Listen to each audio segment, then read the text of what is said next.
नमस्कार, मैं परवीन अहलावत हूँ और आपको बता दूं कि हरियाणा प्रदेश में इस वक्त हालात हैं बद से बदतर होते जा रहे हैं, क्योंकि लॉकडाउन के दौरान भी किसानों को खासी परेशानी का सामना करना पड़ा, प्रवासी मजदूरों को भी सामना करना पड़ा। उन चीज़ों से जैसे निपटा जाए, एक अन्य मसला है हरियाणा प्रदेश में गूंज रहा है, वो पीटीआई को लेके है। जैसे पीटीआई का मामला तूल पकड़ता जा रहा है, जो आम इंसान है उसकी जेब पे काफ़ी बोझ पड़ता जा रहा है पेट्रोल डीजल को लेकर, क्योंकि अगर पेट्रोल डीजल अगर महंगा होता है तो खाद्यान्न तक उसका असर पड़ता है, तमाम चीज़ें हैं वो भी महंगी हो जाती है। डीजल या पेट्रोल से ज़्यादा महंगा है वो इस वक्त हो चुका है। तमाम सारे मुद्दे हैं। मेरे साथ में इस वक्त कांग्रेस की महिला प्रदेशाध्यक्ष माया नेहरा मौजूद हैं। तमाम विभिन्न पहलुओं पर उनसे चर्चा करेंगे। मैम, मेरा सबसे पहला सवाल आपसे रहेगा, पीटीआई झज्जर में भी बैठे हुए हैं, पूरे हरियाणा में बैठे हुए हैं और ख़ास तौर से काफ़ी सारी महिलाएं भी हैं जो धरने पे बैठे हुए हैं। आप भी एक महिला हो, तो जब इस तरीके से पीटीआई संघर्ष कर रहे हैं, नौकरियां हैं उनकी चली गई हैं, माया नेहरा इसको लेकर किस तरीके से देखती हैं? क्या बीजेपी की खामी मानती हैं, क्या कांग्रेस की खामी मानती हैं? क्योंकि आपकी सरकार के राज में इनको लगाया गया था। माया नेहरा का क्या स्टैंड रहेगा इसको लेकर? देखिए, मैं तो बीजेपी सरकार की इस बारे में घोर निंदा करती हूँ। जहाँ एक तरफ हमारा देश कोरोना जैसी, पूरी दुनिया ही कह ले, कोरोना जैसी महामारी से जूझ रही है, ऐसे में किसी को राहत देने के बजाय अगर सरकार किसी की जीविका ही छीन ले तो ये बड़ी चिंता का विषय है। क्योंकि चलो कोरोना तो एक महामारी है, लेकिन मैं मानती हूँ दुनिया में सबसे बड़ी महामारी है डिप्रेशन की। और इन्होंने उनकी जो पीटीआई है, डीपीआई, उनकी जो नौकरी छीन के उनको जो डिप्रेशन में डाला है, हम सोच भी नहीं सकते कि वो किसी के पिताजी थे जो जिनकी नौकरी गई है, किसी की माँ है, किसी की बहन है, उनके परिवार को एकदम से कितना बड़ा झटका एकदम से मिला है। कैसे वो एकदम से सोच नहीं सकते, उनके जिनके पिताजी बहन की उम्र अब 50 साल हो गई है, किसी की 45 हो चुकी है, वो एकदम से इतने डिप्रेशन में आ गए कि वो इस टाइम पे क्या करें। ये बड़े सोचने वाली विषय है कि सरकार अगर चाहती तो ये सुप्रीम कोर्ट का तो बहाना है, उनको बनाए रख सकती थी, उनका स्टैंड ले सकती थी, लेकिन इस सरकार को, बीजेपी सरकार को तो सिर्फ और सिर्फ कांग्रेस पे लाछन लगाने से मतलब है। ये काम तो कुछ करना है नहीं इनको। इस सुबह पहले इनको बस ये बताना कि कांग्रेस ने क्या क्या घपले किए, और ऊपर से जो कांग्रेस सरकार ने जितने भी लगाए थे सिर्फ और सिर्फ उनको निकालने का ही सरकार ये काम कर रही है, बीजेपी की सरकार। ना कि किसी जो बेरोजगार हमारे युवा साथी हैं उनके बारे में तो कह रही है कि अभी 1 साल तक कोई नौकरी रोजगार नहीं दिया जाएगा। ऊपर से जिनको मिल चुका था, हमारी कांग्रेस सरकार जिनको दे चुकी थी, उनसे भी इन्होंने इनका रोजगार छीन के अपनी जो एक घटिया सोच है, एक तुच्छ सोच है, उसको ये अपने खुद ही साबित करते जा रहे हैं। खुद तो इनको कोई काम योजनाबद्ध करने से होता नहीं है। नोटबंदी देख लें, अपने कितने मजदूर भाई हैं वो उनकी कितनी हालत ख़राब रही है एकदम से लॉकडाउन के दौरान।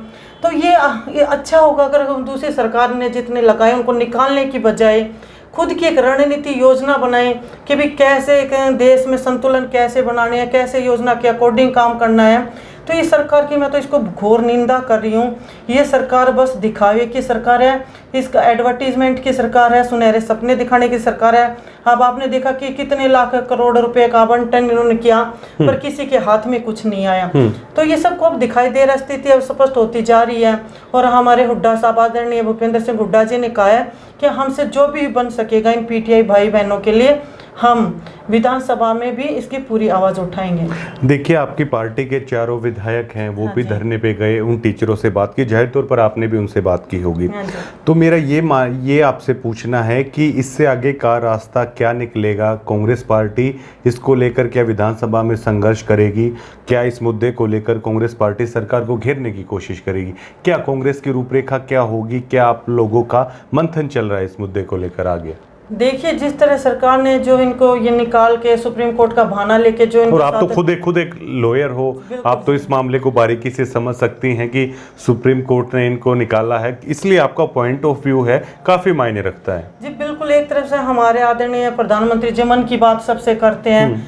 मैं तो ये कहूँगी कि ये मन की बात है, एक हमारी जो सोच है, सोच की बात है कि 2 रास्ते हैं। एक तो किसी के जीवन में खुशहाली लाने का, एक ऐसे टाइम में जब सबको उनकी सहायता की जरूरत है। सहायता किसी भी प्रकार से की जा सकती है। ऐसे में एक परिवार से कितने परिवार जुड़ते हैं, उनको उन्होंने डिप्रेशन में ला के खड़ा कर दिया है। ये सोच ही है, ये मानसिकता ही है।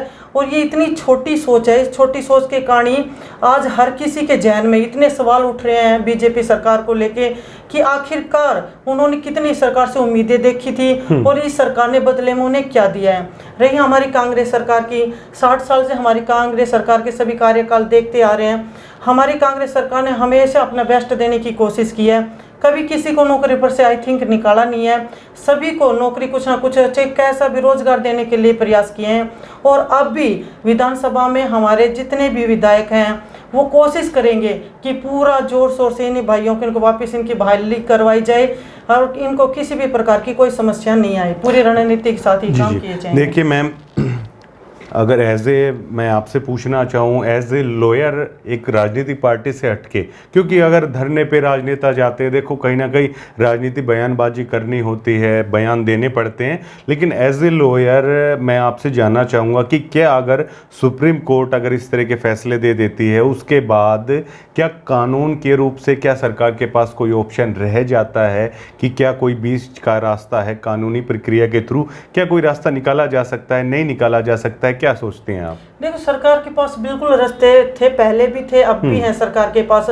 सरकार चाहती तो विधानसभा में संशोधन करके इनके ऊपर कानून बना सकती थी, और अब भी अगर डबल बेंच की सरकार चाहे तो बातचीत कर सकती हैं, क्योंकि किसी के रोजगार का सवाल है। उन्होंने कोई क्राइम इस टाइप का नहीं कर रखा है कि जिस तरह के उनके साथ एकदम से उनको निकाल दिया गया। सरकार इसमें बिल्कुल कर सकती है, लेकिन सरकार की इस टाइप करने की कुछ मंशा होनी चाहिए। फिलहाल सरकार की ऐसी कोई मंशा हमें नजर आ नहीं रही है। अगर उनकी मंशा होती तो अब तक ये कानून बन चुका होता है। पेट्रोल डीजल की कीमतें आसमान छू रही हैं, असर जाहिर तौर पर आपको भी पड़ा होगा, असर तो मुझे भी पड़ रहा है, जो दर्शक देख रहे हैं उनको भी असर पड़ रहा होगा। क्या क्या कहना चाहेंगे, पेट्रोल डीजल जो इतनी महंगाई है, आसमान छू रही है उनकी कीमतें? देखो, पहली बार ऐसा हुआ है कि डीजल का भाव पेट्रोल के भाव से ज्यादा बढ़ रहा है। ये बड़ी सोचने की बात है कि जहां सरकार कह रही थी कि महंगाई पर लगाम लगाएगी, हर तरफ खुशहाली लाएगी, ऐसे टाइम में वो खुद आम नागरिकों का ही तेल निकालने पे लगी हुई है। इनडायरेक्टली निकल तो सब आम जनता की जेब से रहा है, लेकिन सरकार का इस तरफ से शायद कोई ध्यान नहीं है। सरकार तो बस एक दूसरे के ऊपर कि उन्होंने ये घपला किया, उन्होंने ये किया है, सरकार का भी उन्हीं की तरफ ध्यान है। सरकार का आम जनता की तरफ मुझे तो लग नहीं रहा कि 1% भी कोई ध्यान है। अगर ध्यान होता तो आज हमारे भारत देश की नौबत नहीं आती। वैसे एज ए कांग्रेसी नेता तो खुशी होती होगी, विभिन्न मुद्दों पर काफ़ी सारे मुद्दे हैं, कांग्रेस को मिल चुके हैं, आपको मिल चुके हैं, बीजेपी को घेरने के लिए एज ए कांग्रेसी नेता तो खुशी होती होगी कि चलो भैया जितना मर्जी कांग्रेस का क्रिटिसाइज हो रहा है, सब मुद्दों पर चलो अच्छा है, लोग परेशान हो रहे हैं, अच्छा ऐसा मानते हैं आप? देखो, चाहे कांग्रेसी नेता चाहे कोई भी नेता हो, आखिर है तो इंसानी है। हाँ। जब हमारा भाईचारा कोई भी अगर स्थिति से गुजरता है तो हम भी उससे गुजर रहे हैं, हमारे भी गाड़ियां, हम भी पेट्रोल डीजल डलवा रहे हैं, तो ऐसी बात नहीं है, खुशी की ये कोई बात नहीं है। मुद्दे तो हमारे पास और हैं, मुद्दे और भी हैं, ये कोई मुद्दे नहीं है। ये तो आम नागरिक से परेशान जो हम हो रहे हैं, वो तो एक हमारे, आप सोच सकते हैं कि डेली रूटीन की लाइफ में रसोई गैस से लेके रसोई के सारे सामान महंगे हो गए हैं, सब्जियां, गेहूं, सब कुछ महंगा होता जा रहा है। लेकिन मतलब हम नहीं चाहते कि हमें ये मुद्दे मिले, हम और मुद्दे ला सकते हैं, लेकिन ये तो अब आप ये देख लो कि मतलब एंड में जब हमें बिल्कुल ये नजर आ रहा है कि हम विपक्ष में बैठे हैं, भाई जनता तकलीफ में है बहुत ज्यादा, तब हम जनता के हित के लिए, चाहे आप हमारे हित के लिए इनको मान ले, सभी का इसमें हित है, इसलिए उठा रहे हैं। बाकी खुशी की वैसे आसान हो रहा है सरकार के फैसलों से, क्योंकि मजबूत विपक्ष है, लग रहा होगा ऐसे ही चलता रहा तो राज भी आ जाएगा। सरकार ऐसा करे क्यों? सरकार ऐसी नौबत क्यों लाए? सरकार को हमें ऐसे मुद्दे क्यों दे सरकार? ये तो सरकार इसलिए बनी है ना कि जो आम नागरिक हैं उनकी समस्याएं कम कर सके, ना कि बढ़ा सके। और हम विपक्ष में क्यों बैठे हैं? हम भी इसलिए बैठे कि अगर सरकार आम नागरिकों की बात की सुनवाई ना करे, उनको परेशान करे, तो शायद विपक्ष, इसी का नाम है विपक्ष, कमजोर नहीं है। इनको बिल्कुल इस चीज का जवाब देना पड़ेगा। लेकिन राष्ट्रवाद का जो मुद्दा बीजेपी हमेशा से करती आई है, उस पे हमेशा कांग्रेस पार्टी हारती है। अब भी चाइना का मुद्दा चल रहा है, राष्ट्रवाद के ऊपर आपकी पार्टी के बड़े नेताओं को भी घेरा जा रहा है, कांग्रेस पार्टी को भी कटघरे में खड़ा किया जा रहा है। राष्ट्रवाद के मुद्दे पर को लेकर कांग्रेस सवालों के घेरे में कैसे आ जाती है? क्योंकि जो क्या कांग्रेस राष्ट्रवादी नहीं है क्या? नहीं, जो बीजेपी सरकार है ये एक तरह से अंग्रेजों की रणनीति पे चल रही है कि फूट डालो राज करो। ये कोई भी मुद्दा हुआ, हमारे भी भाई फौज में, मेरे पिताजी फौज में है, हर किसी के परिवार में कोई ना कोई फौजी है, चाहे वो कांग्रेस के परिवार में किसी में, लेकिन मतलब ये बड़ी छोटी सोच की, तुच्छ सोच की बात है कि कहीं पर कुछ भी इलेक्शन हुए हैं, ये मुद्दा राष्ट्रवाद का, हर कोई नागरिक राष्ट्रवाद है। आप चाहे मैंने एक फौजी की ड्रेस नहीं पहन रखी हो, लेकिन मैं भी एक फौजी हूँ, मैं भी देश के लिए कुछ ना कुछ हम योगदान कर रहे हैं, लेकिन उनको इस बात का नजर नहीं आ रहा। वंदे मातरम नहीं बोलते, वो तो अपना प्रोग्राम शुरू करते हैं वंदे मातरम से, खत्म भी वंदे मातरम कह के करते हैं। नहीं, एक्चुअल में वो क्या, वो बस ये दिखाना चाह रहे हैं कि हम तो देशभक्त है, बाकी सब देशद्रोही हैं। सबने बड़े बड़े घपले किए चाइना के साथ मिलके।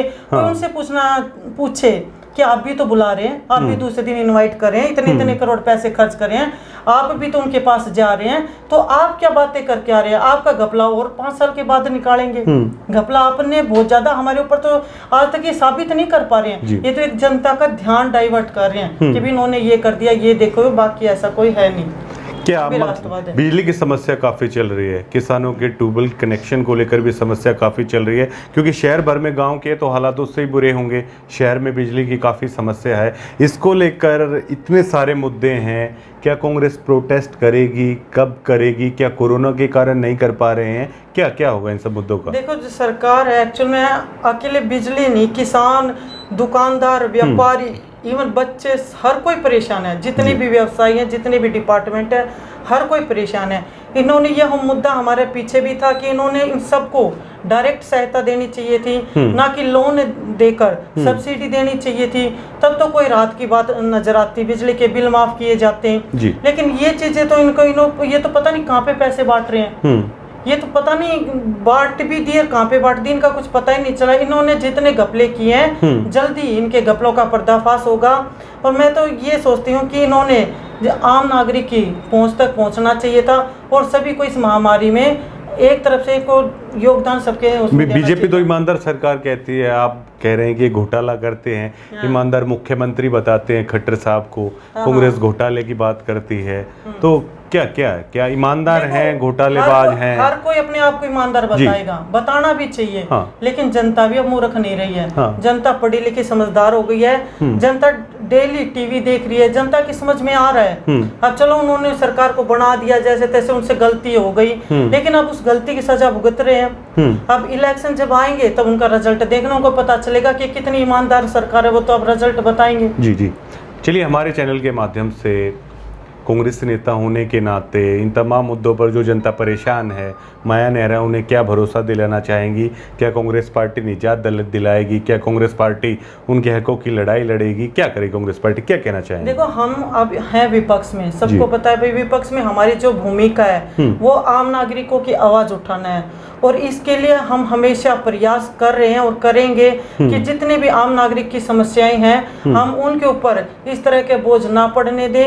इस जो महामारी में जो उनको समस्याएं का जो सामना करना पड़ा है, हमें खुशी होगी कि हम उनकी समस्याओं को कम कर सकें, उनकी आवाज़ उठा सकें, और हम वो हर संभव प्रयास करेंगे जिससे कि जो सरकार है वो जागे, जो ये सरकार सो रही है वो जागे, वो देखे, क्योंकि राजा वही चल रहे हैं, और राजा को पता होना चाहिए प्रजा कहाँ पे कितनी दुखी चल रही है। और वो मैं तो उस राजा को राजा ही नहीं मानती जिसको यही नहीं पता है कि प्रजा भूख से मर रही है, प्रजा बिलखला रही है। आप देख रहे हैं मजदूर ट्रेनों पे कट के मर रहे हैं, मजदूर कैसे ट्रकों में भर के आ रहे हैं। वो क्या राज्य है? राज्य तो वो होता है जो दिलों पे राज करता है, और दिलों पे राज आज भी आदरणीय भूपेंद्र सिंह हुड्डा जी कर रहे हैं, और आने वाले इलेक्शन भी इस बात को साबित कर देंगे। खुशी हो रही है, मतलब राज आ जाए।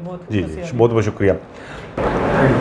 तो ये मेरे साथ माया नेहरा थी, बतौर एक वकील भी उन्होंने बताया कि पीटीआई के मुद्दे पर क्या हो सकता है। इनका कहना है कि रास्ता है, निकला जा सकता है, और तमाम मुद्दों पर भाजपा सरकार पर इन्होंने तीखा हमला बोला है, चाहे पेट्रोल डीजल को लेकर हो, चाहे अन्य मुद्दों को लेकर हो। इनका साफ तौर पर कहना है कि हरियाणा बीजेपी है वो बिल्कुल भी प्रदेश को अच्छे से संभाल नहीं पा रही है, और कहीं ना कहीं ये खुश भी हैं, क्योंकि कहीं ना कहीं कांग्रेस के लिए तो ये काफ़ी अच्छी बात है। सरकार को जितने मुद्दों पर घेरा जाए, जितने मुद्दों को लेकर है पब्लिक है परेशान हो, कांग्रेस के लिए उतना ही अच्छा है, क्योंकि कांग्रेस अब की बार एक मजबूत विपक्ष में है, और कांग्रेस कहीं ना कहीं चाहेगी कि भाजपा को जितना क्रिटिसाइज किया जाए, जितने मुद्दों के ऊपर जनता है ज़्यादा से ज़्यादा परेशान, उतना तो कांग्रेसी नेताओं के लिए अच्छी बात है। और कांग्रेसी नेता खुश भी हैं, क्योंकि कई सारे ऐसे मुद्दे हैं जिन पर भाजपा को घेरा जा सकता है। वाकई में कई चीज़ें ऐसी हैं, चाहे बिजली को लेकर हो, चाहे पेट्रोल डीजल को लेकर हो, पीटीआई हैं वो अलग से अपना